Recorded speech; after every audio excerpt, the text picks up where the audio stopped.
all the women are just fighting about it, you know. And sometimes, you know, guys might think, wow, this is a pretty neat deal, you know. But, you know, I don't think it's worth the hassle you have to go through. Yeah, one wife is good enough, right? I see that all the minute. Yeah. And she became pregnant, bore him a son. Rachel said, God has vindicated me. He has listened to my plea and given me a son.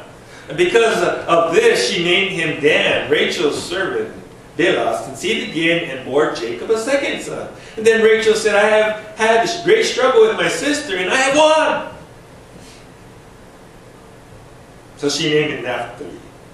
And when Leah saw that she had stopped having children, she took her servant Zilpah and gave her to Jacob as a wife. And Leah's servant Zilpah bore Jacob a son, and Leah said, what good fortune. So she named him Gad. Now, you know where that eat Gad comes from. Good fortune. Leah's servant Zilpah bore Jacob a second son. Then Leah said, how happy I am. The woman will call me happy. So she named him Asher. During wheat harvest, Reuben went out into the field and found some mandrake plants, which he brought to his mother Leah. Rachel said to Leah, please give me some of your son's mandrakes. But she said to her, wasn't it enough that you took my husband? Will you take my son's mandrakes too? Very well, Rachel said, he can sleep with you tonight in return for your son's mandrakes. So when Jacob came in from the fields that evening, Leah went out to meet him. You must sleep with me, she said. I have hired you with my son's mandrakes. So he slept with her that night. And I'm thinking of all this stuff that's going on, and I go, man, this sounds like a soap opera. You thought the Bible was boring? Man, there's a lot of juicy stuff in there. But this mandrake plant, I didn't know what mandrakes plant. You know, sometimes when you read the Bible, you see these things, and you say, what is this? And you just go on. And every time I read it, I just kind of went on. But you know, when you prepare a sermon, you got to find out what mandrakes are. Does anybody know what mandrakes are? Well, what I found out, it could possibly be a medicinal purposes type of food. And it was either something to develop the sex drive or to make the woman a little more fertile. And so now this kind of sheds a light on what Rachel's intentions were, that she wants to have a child so bad that she'll allow the other wife, her sister, to go and sleep with Jacob. And I can see what's going on over here. God listened to Leah, and she became pregnant and bore Jacob a fifth son. Then Leah said, God has rewarded me for giving my servant to my husband. So she named him Issachar. Leah conceived again and bore Jacob a sixth son. And then Leah said, God has presented me with a precious gift.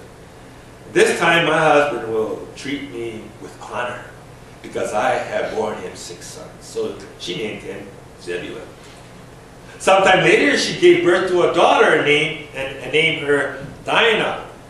I was wondering, you know, you sing that song, Dinah, won't you love? Where did that name come from? Well, here it is.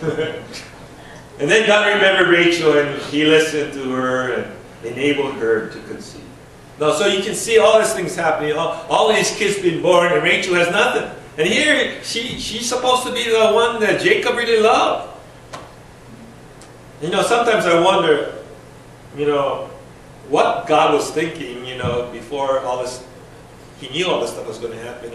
And he knew that Jacob really loved Rachel, and that he ended up marrying Leah. I don't know exactly the culture and how their wedding ceremonies, and I know that they had this, like the Muslims have, you know, that the face is just covered, so all you can see is the eyes, and it said that Leah had weak eyes, and whatever that meant, you know. Some of the commentaries that I read said that she had cross eyes. Now, I don't know how many guys like to marry women with cross eyes, but you know, it happens. But the thing is that somehow he recognized that Rachel was this really good-looking chick. And yet, with all this stuff happening, God seems to bless Leah a little more than Rachel. But anyways, God remembers Rachel, and he listened to her, and she was enabled to conceive. And she became pregnant and gave birth to a son. And said, God has taken away my disgrace. So she named him Joseph. And said, may the Lord add to me another son. Now, those of us who know the Bible a little bit, have read the Bible for a long time, know that Joseph is a special person. And even though the Messiah didn't come as a descendant from Joseph, it is Joseph who was the one that was sold into slavery to Egypt, who became a ruler, one of the high positions in Egypt, and where the family of Jacob had to, during the famine, was taken to Egypt, and how they became a great nation because of Joseph's faithfulness to God. So, even though Rachel didn't have all the majority of the kids, certainly Israel was blessed through Rachel. And after Rachel gave birth to Joseph, Jacob said to Laban, send me on my way so I can go back to my homeland. Give me my wives and my children, for whom I have served you, and I will be on my way. And you know how much work I've done for you. But Laban said to him, if I have found favor in your eyes, please stay. I have heard by divination that the Lord has blessed me because of you. He added, name your wages and I will pay them. And Jacob said to him, you know how I have worked for you and how your livestock has fared under my care. The little you have had before I came has increased greatly, and the Lord has blessed you wherever I have been. But now, when may I do something for my own household? What shall I give you? He asked. Don't give me anything, Jacob replied. But if you will do this one thing for me, I will go on tending your flocks and watching over them. Let me go through your flocks today and remove from them every speckled or spotted sheep, every dark-colored lamb, and every spotted or speckled goat. They will be my wages. And from what I recall, my understanding of speckled and spotted lambs or goats, it was supposed to be the lesser of the pure-looking animals. And so Jacob took the lesser, knowing that God is going to bless him no matter what. And he didn't want Laban to say, I made you great. And so he was trusting in God rather than his Laban's ability to give him and bless him with what he had. And my honesty will testify for me in the future whenever you check on the wages that you have paid me. Any goat in my possession that is not speckled or spotted, or any lamb that is not dark-colored, will be considered stolen. Agreed, said Laban. Let it be as you have said. That same day he removed all the male goats that were streaked or spotted, and all the speckled or spotted female goats, all that had white on them, and all the dark-colored lambs, and he placed them in the care of his sons. He put a 3-day journey between himself and Jacob, and while Jacob continued to tend the rest of Laban's flock, Jacob, however, took fresh-cut branches from poplar, almond, and plane trees, and made white stripes on them by peeling the bark and exposing the white inner wood of the branches. And then he placed the peeled branches in the water troughs so that they would be directly in front of the flocks when they came to drink. And when the flocks were in heat, they came to drink. They made it in front of the branches. And they bore young that were streaked, or speckled, or spotted. And Jacob set apart the young of the flock by themselves, but made the rest face the streaked and dark-colored animals that belonged to Laban. Thus he made separate flocks for himself, and did not put them with Laban's animals.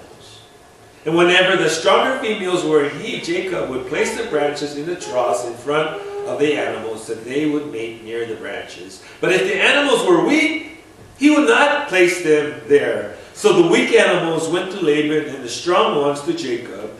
In this way the man grew exceedingly prosperous, and came to own large flocks and female and male servants, and camels and donkeys. You know one thing, reading through this story, is that God always keeps His promises. Sometimes when we're going through life, we may not realize that God keeps His promises, because we're kind of waiting for that special thing to happen. I was reading in the paper this morning about Teresa Scanlon, and how she started out being homeschooled and all this, and how she had a passion to serve the Lord in some way, and how the whole family was pretty excited when she was announced as Miss America. But I'm really proud of this woman who is a godly woman, and that the judges chose a godly woman this time to represent the youth of America. And I can see her. She's been away for 5 weeks. She's 17 years old. Well, I think she just might have just made 18 this month. But here's this young woman, a godly woman, who has the opportunity now to travel all over the United States and give her testimony. But it didn't come easy. And I read of how, there's 2 big articles about her, and how her family homeschooled her and sent her to Scottsbluff High School, and how she practiced her piano so she can have some kind of talent to serve the Lord with. Now she has this platform. I don't know where you're at today and what your dreams and your aspirations are for the future. But God has a purpose and a plan for your life. And if you allow God to work in your life, He will bless you. He will bless you in a way that you cannot take it in. It's just like, it talks about in Malachi where test the Lord in this, that He doesn't open the heavens and pour out a blessing so big for you to handle. And all of us been through tough times. Sometimes we just wish we were dead. Especially when our dear friends are in trouble. When friends and people we know struggle with life itself. But we, as Christians, have the hope. Because Jesus gave it to us. The hope of eternal life.